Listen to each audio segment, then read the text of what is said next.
So y'all can think I'm a. Nah, bro. That ain't fair, nigga. Hey, I'm on EBT, bro. hey. That's why. Kevin McCall's wild meltdown just reignited his long-running beef with Chris Brown. And before the dust even settled, Young Thug stepped right in. What started as a calm talk exploded into a full-blown face-off that had everyone talking. Leaked footage from that night shows how bad things really got, and trust me, it wasn't pretty. October 20th, 2025, became the day R&B history took a dark turn. Kevin McCall, now 40, showed up for what was supposed to be a chill podcast on Back on Fig. But what followed left the entire industry in shock. No one saw it coming. 3 hours of raw emotion and chaos that exposed one of the messiest feuds in hip-hop and R&B. Around 45 minutes in, as the host hyped him up about his talent, Kevin suddenly snapped. Out of nowhere, he pulled out his EBT card, his food stamp card. And right there on camera, he broke down crying in front of the world. It was raw, painful, and straight up hard to watch. You couldn't help but feel something. Maybe sympathy, maybe disgust, or a wild mix of both. Why the fuck? You have a testimony. Why the tell your life. Get in on this. I witnessed it. He finna be in here and why tell the fuck I got an EBT card? And this is at Breezy Bowl and made 90 whatever the million, and it say KKKKK Mac. Can I get 25,000 for them four songs I owe you, bro? I just want to leave, bro. Leading up to who he is. I'm not even tripping though. I got an EBT card, my nigga. Like what the, bro? I can't even get nothing, bro, man.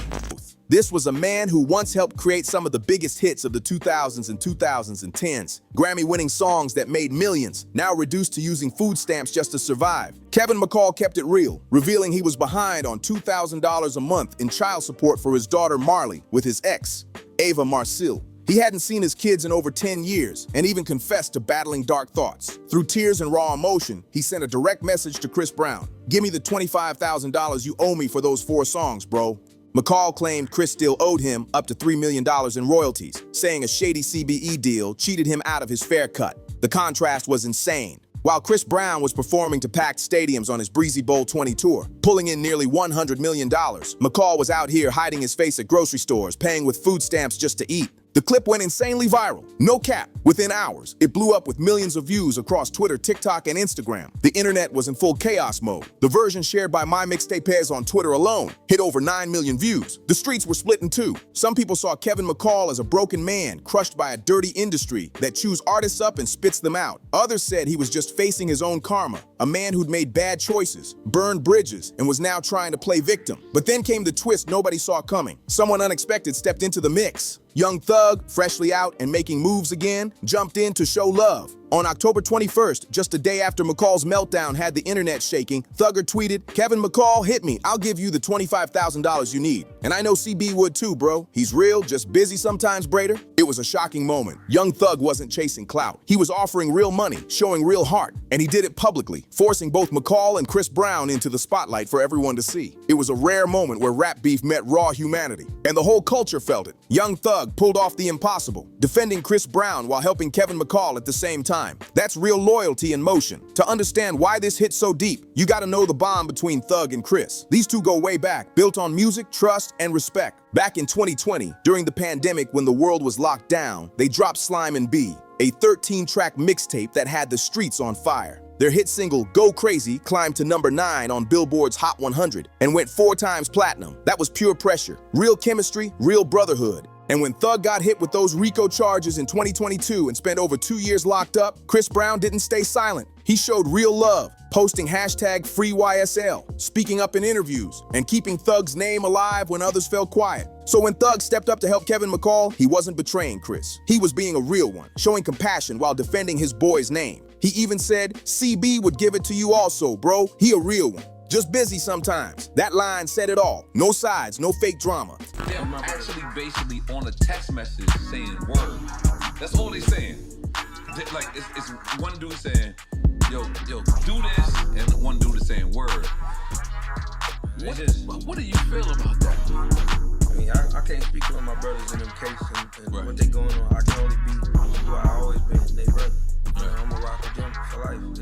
It's us, never them. And when McCall replied hours later, "What's up, bro? I'm just seeing this. About to DM you now." It felt like maybe, just maybe, peace was finally possible in this wild storm. Young Thug, fresh out the feds and focused on giving back, had just hosted a charity event for Atlanta kids in August 2025, showing he was really about helping the community. So when he reached out to Kevin McCall, it came from a genuine place. But if Thug was hoping to calm things down, Chris Brown clearly had no interest in peace. On October 22nd, 2025, Chris went on his Instagram story with full-blown petty mode activated. He posted, "Remember this? You can't walk across a burnt bridge. And you know what's funnier than a troll? A broke one that was cold-blooded." The message was loud and clear. No forgiveness, no money, no reconciliation. That bridge wasn't just burned, it was gone. The post sent social media into chaos. The culture split fast, with about 70% of fans siding with Chris. Many reminded everyone that McCall had once allegedly threatened Chris's daughter, saying he'd had too many chances and ruined them all. They felt his downfall was his own doing.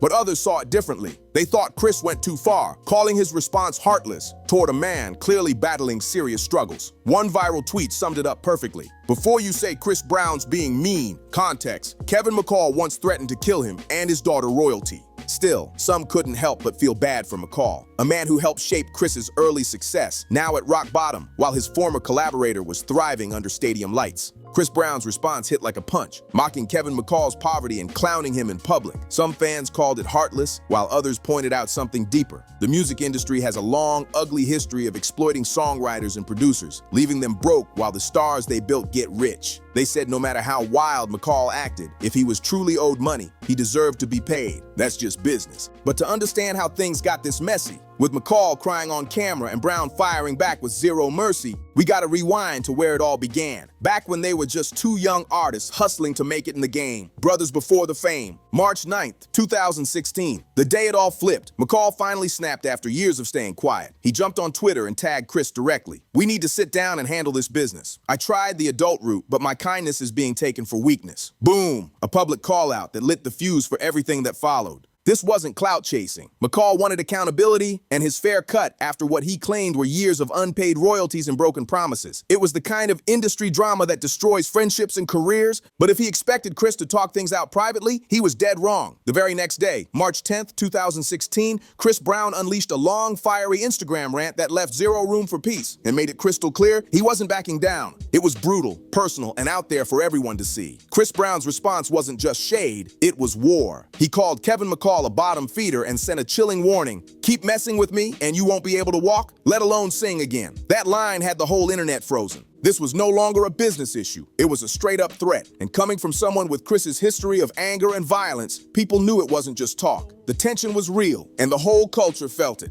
McCall, always defiant, tried to keep his cool at first. He went on Snapchat saying, "I'm Chris Brown's #1 fan, actually." Maybe sarcasm, maybe truth, maybe pain. It was complicated. Here was a man who once saw Chris as a mentor, helped write his hits, and called him a brother, now being threatened by the same dude he once looked up to. But the feud didn't stop, it just got pettier. Through 2016, McCall bounced between begging to be released from his contract and praising Chris's music. It was messy.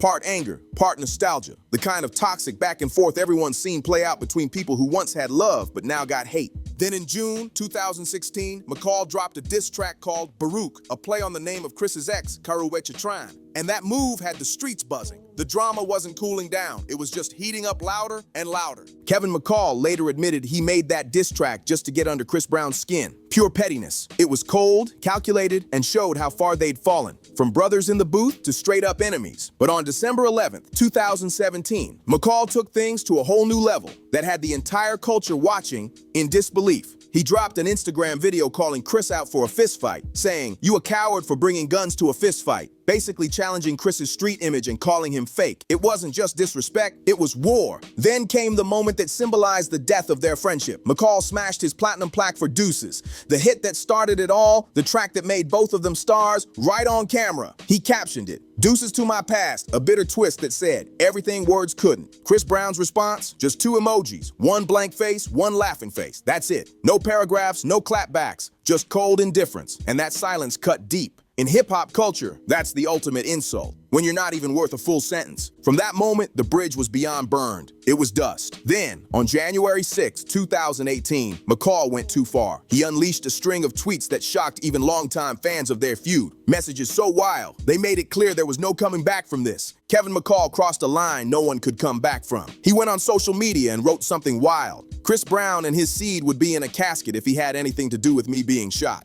Stop playing with rumors or I can't promise CB will make 29. He even added, I kept him alive for 7 years. It was dark, disturbing, and completely over the line. Let's be real. McCall didn't just threaten Chris. He mentioned Chris's daughter, Royalty, who was only 3 years old, an innocent child dragged into grown man beef. That's something you never do. It's one of the most sacred rules in hip-hop and the streets. Kids are off limits, period. The backlash was instant and brutal. The whole internet came for McCall's neck. Fans were disgusted, calling him out across Twitter and Instagram. One viral comment summed it up. I don't care how much you hate Chris Brown. You never threatened someone's child. Even people who once defended McCall's struggles turned on him that day. He tried to backtrack fast, saying people misunderstood him, claiming it was all biblical, like eye for an eye, and that he'd kill for Chris and his daughter, not kill them. But nobody was buying it. That explanation fell flat, and the damage was already done. From that moment, any sympathy McCall had left vanished. Whatever legitimate gripes he might have had about unpaid royalties were buried under that threat. In the eyes of the culture, that was the unforgivable move, and there was no coming back from it. All those claims about unpaid royalties and broken contracts, gone, buried under those tweets that showed Kevin McCall had lost control. By threatening a child, he handed Chris Brown the moral high ground and gave him every reason to cut him off forever. Then in 2019, McCall shocked everyone again, going on a rant, wishing Chris Brown's fans would commit suicide. It was disturbing, sad, and another sign that his pain had turned toxic. He wasn't just burning bridges, he was setting his whole career on fire. Meanwhile, Chris Brown stayed mostly silent through the chaos. He didn't need to clap back. McCall was already self-destructing. Then, in a resurfaced 2020 clip, Chris finally threw subtle shade that hit like a hammer. If he wrote all these songs he claiming he wrote, why he ain't write no more? Cold, cutting, and true. Because while Chris's career kept skyrocketing, platinum albums, sold-out world tours, Grammy wins,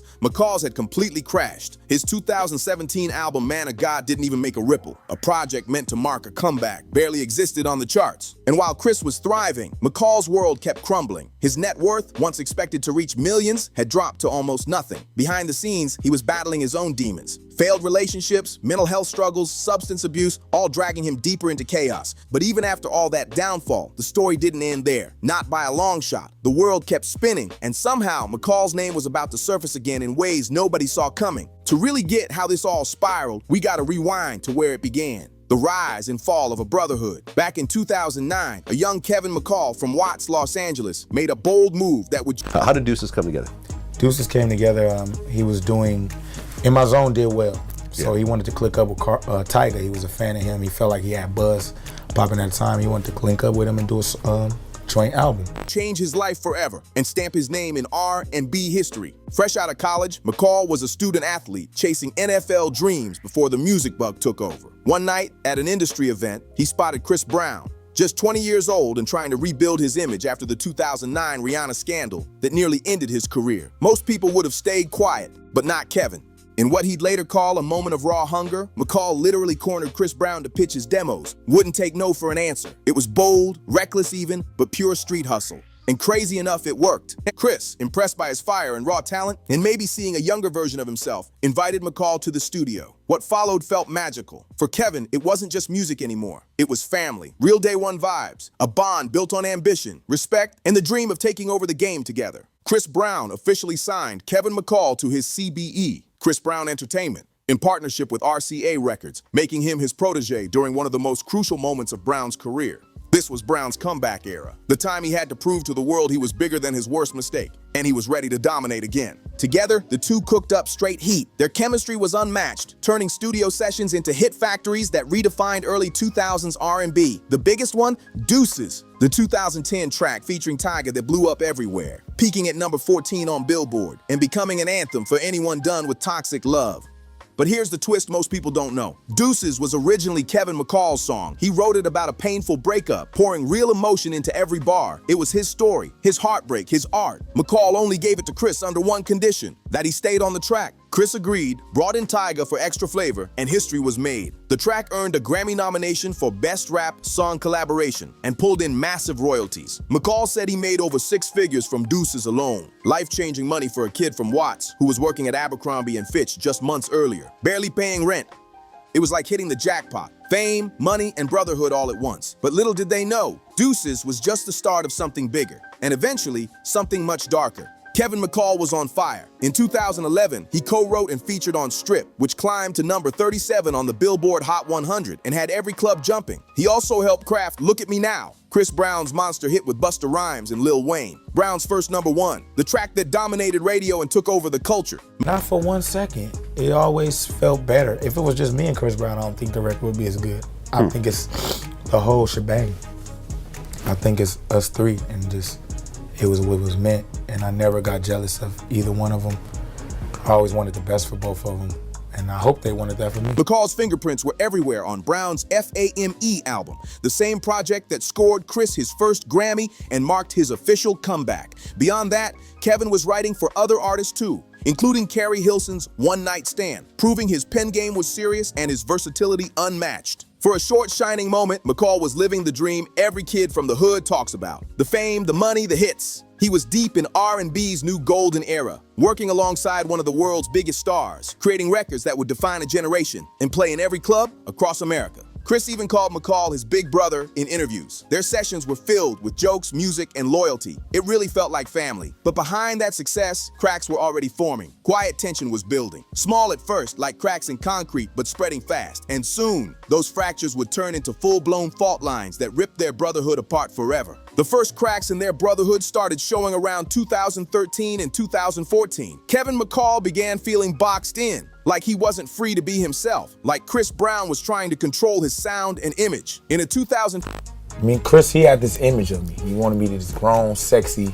had his thug appeal, and we kind of just didn't see eye to eye. I didn't see the vision he had at the same time. It could have just been a small conversation, but for whatever reason, he didn't see eye to eye with whatever he was trying to do with my career at the time. 15 Vlad TV interview that went viral. McCall revealed that Chris wanted him to push a grown, sexy thug vibe, something that clashed with who Kevin really was as an artist. The breaking point came from something that seemed small at first, but it set off a chain reaction neither of them saw coming. In 2014, actress and singer Keke Palmer, yeah, that Keke Palmer from all the memes, reached out to McCall, saying she wanted to collaborate. McCall jumped on the chance, eager to step out of Chris's shadow and build his own lane. They shot a video for Shorty Wanna Ride, and Kevin was hyped. This was supposed to be his breakout moment, but Chris, he wasn't having it. According to McCall, Chris called him personally and went off, said the collab was a bad look. He thought Keke's clean, Disney-style image didn't fit the edgier vibe he wanted for his label. But deep down, it wasn't about image. It was about control and power. McCall claimed that during that heated phone call, Chris threatened to ruin his career and make sure no label... Chris was upset about it, felt like it was a bad look. So he decided to call me on the phone and tell me how much of a bad look, but he didn't tell me in a professional way, so I had to, check him and let him know, don't ever talk to me like that again. Label ever worked with him again. That was the moment the friendship started to crumble, fast.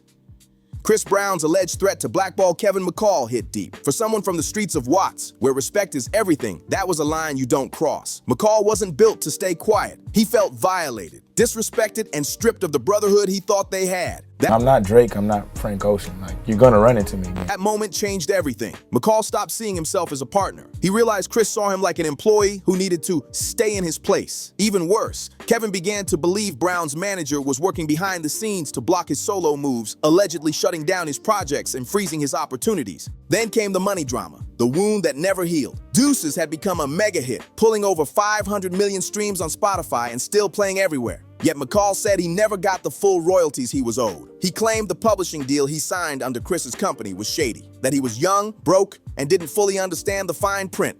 According to McCall, he was trapped in an exploitative deal that gave him crumbs while others ate off his work. No lawyer, no fair terms, just desperation and trust that got twisted. It was the kind of predatory setup that's destroyed countless artists' careers, and it was happening to him in real time. Kevin McCall's deal with RCA, the one that came through Chris Brown's connections, crumbled fast like a... I mean, were you being offered publishing deals and stuff like that during this time? I did a publishing deal through Chris. I didn't understand any of that. So everything was through Chris. And that's why what I was trying to get to is once me and his relationship kind of got funny, he kind of, the business and stuff was all held up and messed up.